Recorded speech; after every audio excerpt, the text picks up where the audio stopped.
paraît qu'ils étaient quand même des machines à fabriquer de la radicalisation.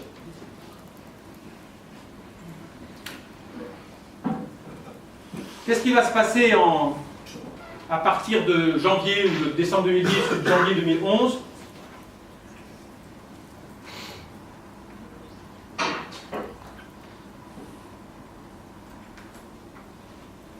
On va entrevoir les limites, on va entrevoir le dépassement possible de l'autoritarisme.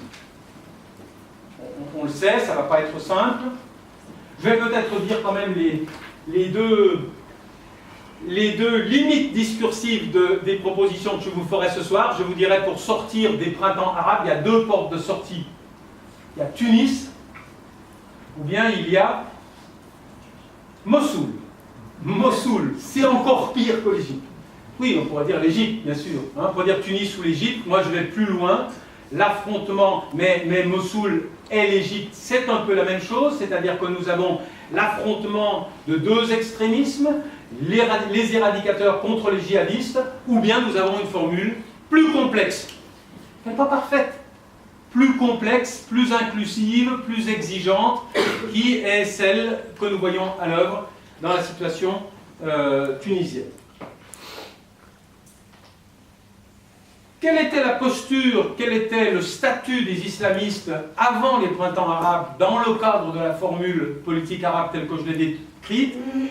Elle n'était pas homogène. Il faut introduire quelques petites nuances. Bien sûr, la matraque n'était pas loin. Bien sûr, les institutions de la répression se substituaient aux institutions de la représentation. Mais quand même être frère musulman en Égypte, c'était pas comme être frère musulman en Syrie, et c'était pas comme être frère musulman en Libye. Dans ces deux derniers pays, le seul fait qu'on puisse vous affilier à ce compartiment du paysage politique avait valeur de peine de mort.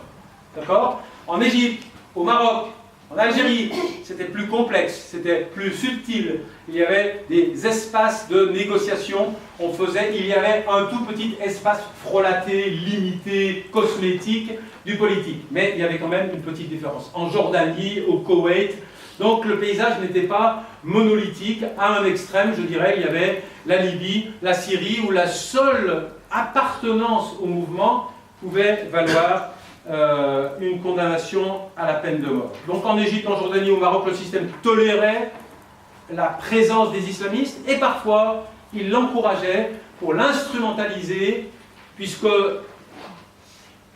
j'ai commencé en disant tiens, le mot islamiste c'est un mot qui fait plus de bruit que de lumière, il faut le construire à l'intérieur. Dans l'islamisme au Maghreb, en 1988, j'avais employé une formule à laquelle je tiens beaucoup. J'ai dit l'islamisme, c'est pas l'émergence d'une idéologie, c'est l'expression d'un processus qui voit la totalité des idéologies politiques se reconnecter avec le territoire de la culture perçue comme héritée en droite ligne, par-delà la parenthèse coloniale, de la culture du père. J'avais dit, l'islamisme, c'est le processus qui voit le discours politique se reconnecter avec les marqueurs symboliques de la culture islamique en tant que clé de lecture absolue. Quand je dis culture islamique, je ne dis pas culture, je ne dis pas que la fonctionnalité de la culture islamique vient de son caractère sacré, je dis que la fonctionnalité de la culture islamique en politique vient de son caractère endogène. Donc quand je parle musulman, quand un acteur politique parle musulman, c'est moins le langage du sacré et du religieux qu'il utilise que le langage perçu. Nous sommes sur le terrain de l'idéologie, bien sûr, perçu comme étant homemade. Je parle un langage de chez nous et pas de chez vous. J'emprunte une terminologie dont j'ai le sentiment bienfaisant qu'elle ne m'a pas été imposée au cours de la parenthèse coloniale, mais qu'elle vient en droite ligne d'un territoire intime avant que vous y ayez fait polygamie. Si demain je dis c'est la relative, on n'a plus la polygamie, le Coran il interdit la polygamie, parce que vous pouvez considérer que vous allez faire preuve d'une égalité parfaite entre vos 4 épouses. Eh bien si demain la majorité sociologique de la communauté musulmane dit l'islam c'est plutôt la relative, c'est pas la principale, nous aurons eu une évolution significative de choses que l'on a tendance un peu facilement à considérer comme des principes intangibles. Bon. Donc on a une diversification et une division. Alors bien sûr, sur la différence entre le courant des frères musulmans et les salafis, on pourrait y passer toute une séance, je ne peux pas la passer, je peux renvoyer, comme je l'ai dit tout à l'heure, chaque fois que je vais trop vite, en googlant, vous pouvez retrouver des tas de choses, mais par exemple dans le monde diplomatique, j'ai essayé de résumer comment je construisais les catégories, la génération des frères musulmans et la génération des salafis, puisque j'y vois une dimension en partie au moins générationnelle. La différence entre les salafis et les frères musulmans va s'affirmer au point que les salafis, dans le champ politique égyptien, vont faire primer leur antagonisme sur les frères musulmans sur le champ du pouvoir, parce qu'il leur paraît plus important de se démarquer des frères musulmans que d'affirmer une posture oppositionnelle dans le champ politique. Donc, on n'a pas le temps d'entrer dans les détails, mais promenez-vous dans chaque pays et vous allez voir, c'est très compliqué parce qu'il y a des salafis qui vont refaire le chemin qu'avaient fait les frères musulmans il y a 30 ou 40 ans et qui vont eux-mêmes entrer dans un processus de modernisation au sens où ils vont accepter les exigences de la confrontation électorale. Il y a des salafis qui vont participer aux élections, alors que normalement leur identité politique c'était qu'ils restaient hors du champ électoral. Et donc on va voir des situations extrêmement riches, extrêmement diversifiées. J'en prends une qui est très spectaculaire. Pendant tout le temps, mes dernières années passées au Caire, j'avais un rêve. C'était d'aller voir un épouvantable barbu qui s'appelle Abu Zumar. Abu Zumar, c'était comme le monsieur là, mais beaucoup plus long. Pas vous, monsieur, votre voisin. Et ce monsieur était impliqué dans l'assassinat de Sadat.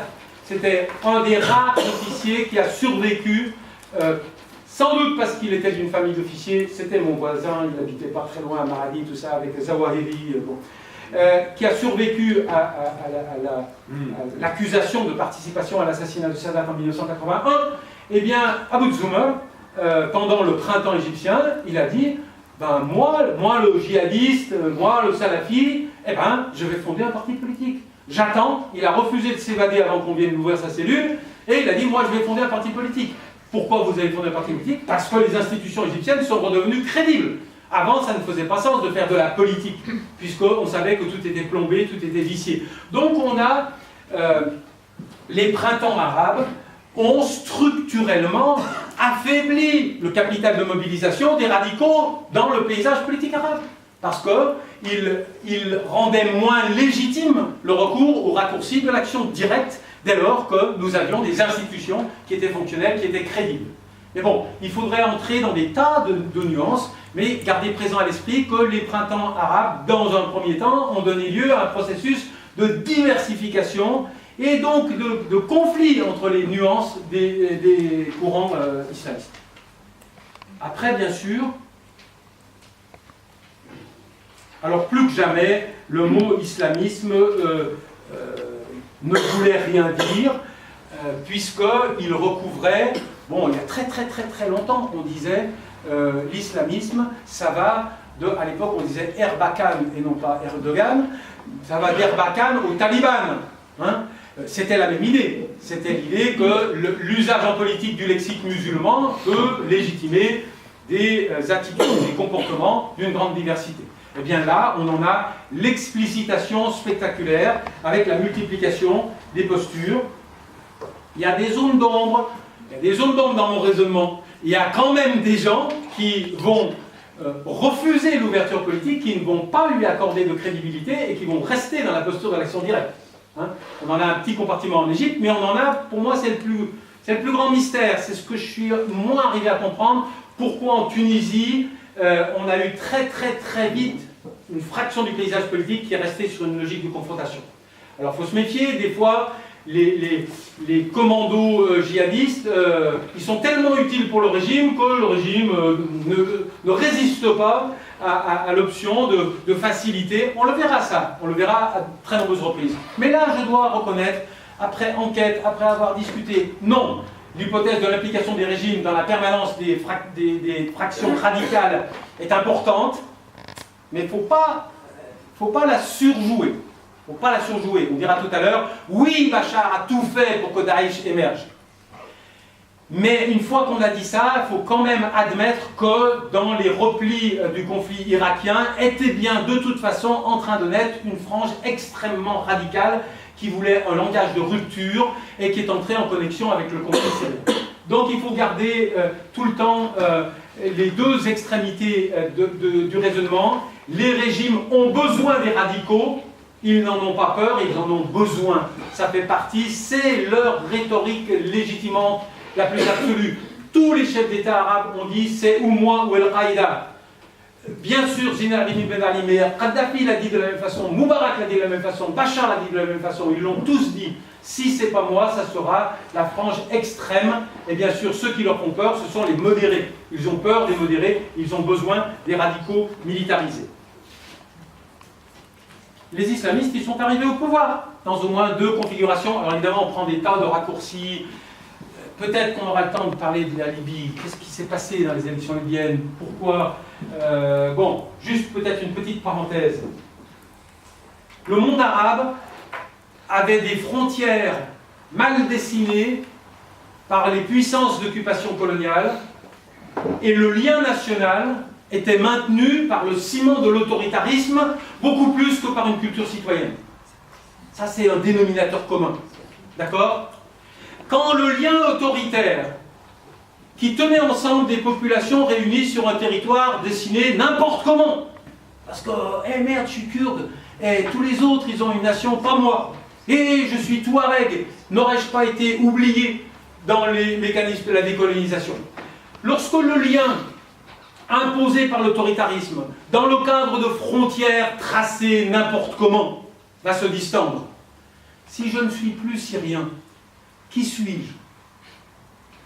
Quel est le cercle d'appartenance qui va se substituer au lien national? Quel est celui des liens infra-étatiques qui va se substituer au lien national lorsque le lien national est mis à mal par une protestation démocratique? Ça, c'est très important à comprendre. Alors, si on faisait un sondage, tout le monde dirait « c'est le lien religieux, c'est le lien religieux ». Eh bien non, justement, c'est là qu'on se trompe. Ce n'est pas nécessairement le lien religieux, et on a besoin des Kurdes pour nous le rappeler. Ça peut parfaitement être le lien ethnique. Et les Kurdes sont aussi des sunnites comme les djihadistes qu'ils combattent. Donc, et j'en viens à la Libye. À la Libye, quel est le lien qui est immédiatement monté au créneau dans un pays où il n'y avait pas, comme en Syrie, de division de l'assise confessionnelle de la société? C'est le lien le plus immédiat. C'est le lien familial au carré, c'est-à-dire clanique, tribal, régional. Hein? C'est lui qui va se substituer. C'est pas je suis redevenu sunnite parce qu'il n'y a pas de repoussoir à mon sunnisme. Alors qu'il y a un repoussoir évidemment en Syrie dans les sociétés qui sont des mosaïques sur le plan professionnel ou sur le plan ethnique. Et donc en Libye, ça me faisait un peu rigoler quand j'entendais les islamistes ont perdu les élections. Non, qui a gagné les élections en Libye?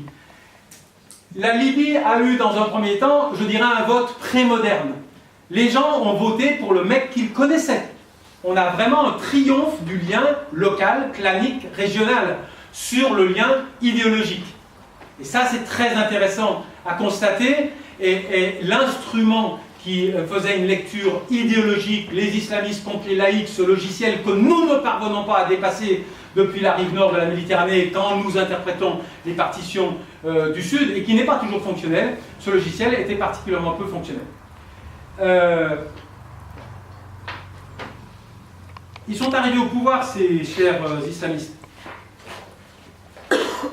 Vous savez, le matériau de base de